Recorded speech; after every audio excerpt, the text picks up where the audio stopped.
vocês? Vanessa Radinick passando para nossa conversa com pais.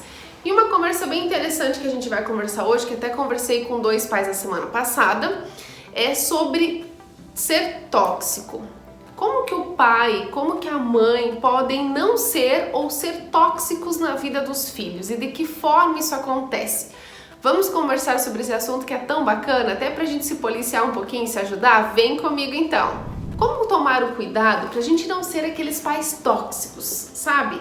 Existem pessoas tóxicas na nossa vida, não existem? Aquelas pessoas que por vezes nos sufocam, que não dão espaço pra gente respirar e fazer alguma coisa. Então a gente tem que tomar esse cuidado para não cometer esse erro com os nossos filhos.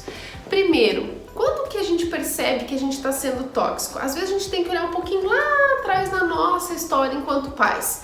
Se de repente a gente não passou por uma carência muito grande na infância, se os nossos pais não foram tóxicos com a gente e colocaram uma redoma muito onde tudo sobrepõe as nossas vontades, a gente teve que fazer sempre a vontade dos pais.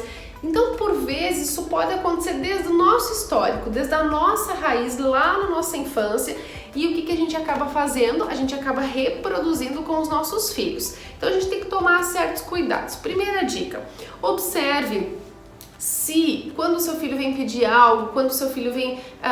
enfim, não tô falando só de criança, filho adolescente, comentar sobre uma roupa, sobre um estilo de música, ou a criança sobre um brinquedo, se você não sobrepõe a tua vontade, o teu desejo em primeiro lugar. Então você acaba fazendo um discurso com esta criança, com esse adolescente, como se ele tivesse que optar pela sua escolha. Entende? Como, por exemplo, você consegue convencê-lo de que o que você escolher vai ficar melhor para ele. Você sobrepõe o desejo da criança ou do seu filho adolescente. Essa é a primeira dica que a gente tem que observar. O segundo ponto é a gente colocar uma condição no amor dos filhos. Então, por exemplo, mas se você não fizer o que a mamãe quiser, o que o papai quiser, a mamãe vai ficar muito triste. Nossa, a mamãe vai ficar abalada, porque não sei o que. Você está condicionando o amor, você está colocando, você está impondo uma condição para que seu filho te ame. Você não precisa fazer isso. A criança vai te amar, você é a mãe dele, você é pai dele, então não tem essa necessidade de você impor essa condição.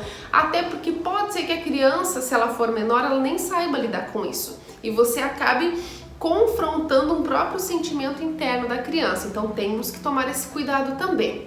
Terceiro passo para a gente não agir de maneira tóxica com as crianças e com os filhos adolescentes é a gente reprimir sentimentos deles. Então, por exemplo, a criança vem te contar: mãe, eu tô com medo do escuro. Isso não existe. Escute a criança. Da onde que vem esse medo? Mãe, porque eu tô muito triste, porque a professora fala, a professora tá certa, pronto, acabou, é isso mesmo. Nem escuta o que a criança tá falando. Ou a criança tá com, mãe, eu tô com uma duvidazinha aqui na tarefa. Se vira, a tarefa é sua mesmo. Então veja, ao mesmo tempo que você quer impor algumas coisas, tem outras situações que você reprime.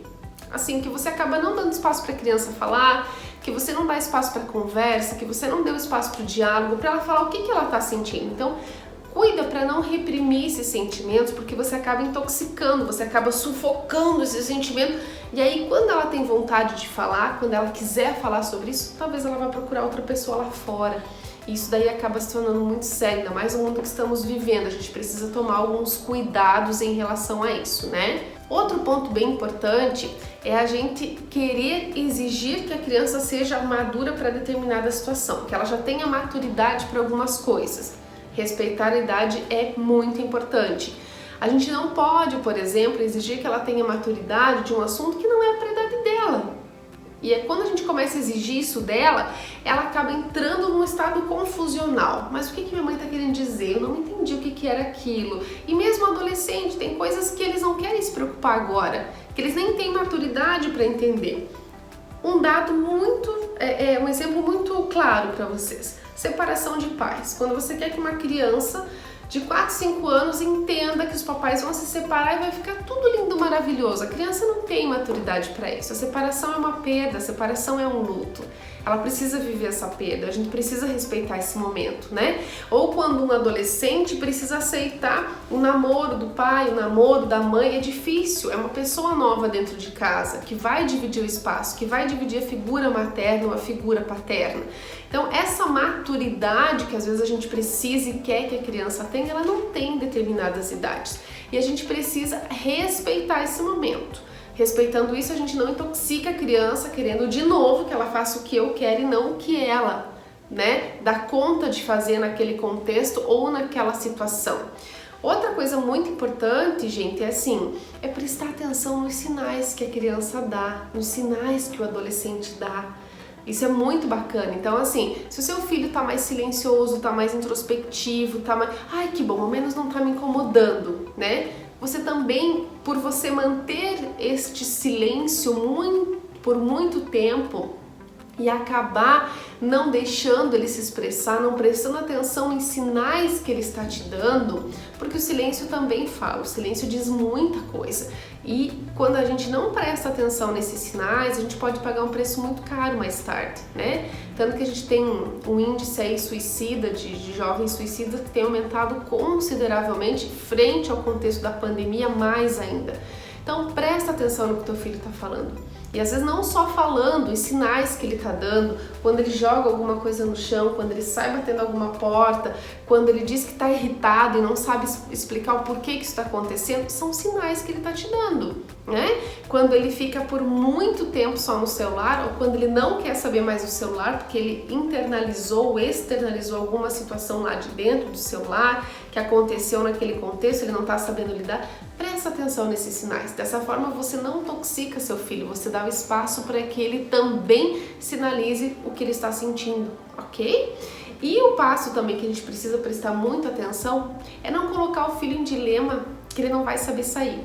Por exemplo, você dizer para ele que ele precisa tomar essa decisão, ó filho, seu pai vai vir te buscar aqui tal hora, daí você decide se você quer ir com ele ou não, senão você resolve. Às vezes a criança não tem esse poder de decisão. Para ele aquilo é um confronto, para ele aquilo é um dilema, para ele aquilo é uma coisa muito difícil de resolver, porque ele quer ir com o pai, mas ele quer ficar com a mãe, né? Ele quer ficar com a mãe, mas ele quer ir com o pai. Isso mesmo na adolescência é difícil para eles, então ajude a resolver mostrando possibilidades, facilitando as decisões e não tornando isso um dilema para a vida desse filho, né? Porque de novo você intoxica, você acaba sufocando. E assim, a criança não tem maturidade, ela não dá conta desse conflito, ela não dá conta dessa resolução desse problema e com isso ela arruma um novo problema.